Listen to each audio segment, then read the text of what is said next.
Member সাহেব, হ্যাঁ টিয়া পয়সা তো আবে তবে মেলায় খরচ করেন, ওয়াজ মাহফিল এগুলাতে কিছু কিছু দিয়েন। গুনার বোঝা তো দিন দিন বাড়ি হয়, যা অবস্থা করেন এলাকার মধ্যে। এরে দিতাম তো চাই। আচ্ছা তুই যাতে কইছো এবার দিম বিভিন্ন ওয়াজ মাহফিল এবার কিছু দিম। এরে আমি বড় জন্য নেই। ওর আঙ্গু বড় হুজুরে না। এইবার ক তুই যে ক চাই ওয়াজ নসিও তো দান করতাম, এই হুজুর নিয়ে দিকে না আঙ্গুর তো সালাম দিয়ে গেল না।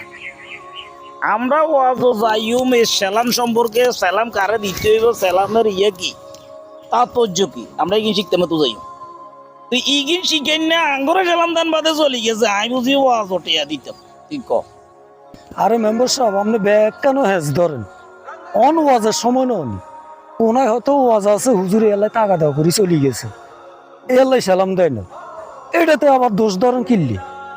এরে বাচ্চু, এইসব হুজুর সম্পর্কে আই জানি, এরা হইলো কমার্শিয়াল হুজুর।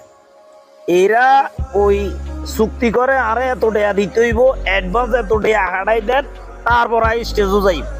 স্টেজও জানের হরে এটা কেউ 14 গোষ্ঠীর কিচ্ছা যা আছে, কোনায় হান খাইছে, কোনায় জর্দা খাইছে, কে বড্ডা টুরা দিছে, কে কি দিছে, এটাও কাম হইলো এইটা।